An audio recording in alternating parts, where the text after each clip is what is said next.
Today we're going to talk about air dry versus blow dry, and which is the best for you and your hair system, and what's the difference. Screw the hair restoration journey, and let's get right to your destination, getting your hair back. I'm Steve Luttrell, your hair loss consultant, and welcome to my channel, The Real Deal, where I talk about your hair loss, why you've lost your hair, and is there anything you can do to get it back. But first, don't forget to like and subscribe to my channel, because that's how I keep going and bring you the best tips and tricks and knowledge on YouTube. So one of the first things we're going to talk about is damage. Is one more damaging than the other? Well, yes. Blow dryer has heat and forced air.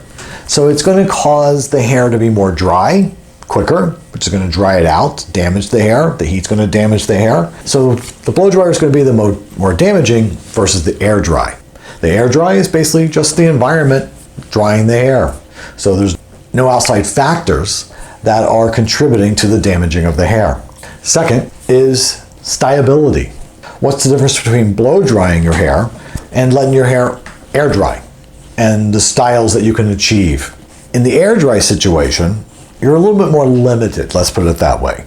And what I mean by limited is because you're not blow drying and turning the hair in directions that you want with the heat, you're kind of reliant on what the hair will do on its own. Now, you can help enhance it a little bit by using gels and products. And when the hair is wet, comb the gel, the product through the hair, and then proceed to style the hair. You want to style the hair, put it in place, hit it with hairspray, and let it dry naturally. And that's going to give you the most styleability of air drying your hair. Now, if you just want some really soft feeling hair and you don't really care too much about high fashion style, you just want something natural looking, kind of wash and go and flip your, just natural, just no high maintenance looking kind of hair, no gel product, just natural looking hair. Air dry is going to work also. Just basically comb it into the position that you want, and again, let it air dry. Now, don't go to bed with your hair wet, because you're going to wake up in the morning and whatever your pillow does to your hair is what your hair is going to look like. It's going to be creased, it's going to be smashed, it's going to be whatever, again, the pillow does to it. So make sure that before you go to bed that your hair is completely dry. All right, so styleability is limited with air dry. With a blow dryer, depending on your abilities and your talent, they're pretty much unlimited.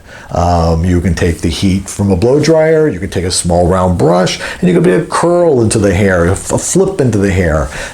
You can take it and comb it straight up, and with products and gels and heat, you can give you straight up high, tall hair. So there's all kinds of different things you can do. If the hair is not cooperative, you can change the direction with heat. And so, but again, along with all this manipulation and heat and change, you're damaging the hair system. So the two differences basically is damage and no damage at the end of the day. Both you can accomplish something. Again, air drying is a little less, has less styleability to it, or limited styleability. And your blow dryer, again, depending on your talents and your abilities, you can have high style, high fashion, and do almost anything you pretty much want with the hair if you're talented enough and you have the right products and gels. All right, guys? Okay, so that's air drying versus blow drying. And if you have any comments or questions today, make sure you leave them in the comment section below. And don't forget to give me that like, thumbs up, and subscribe to my channel, because that's how we keep going. And I'm Steve Luttrell, your hair loss consultant, and this has been The Real Deal. Have a great hair day, guys.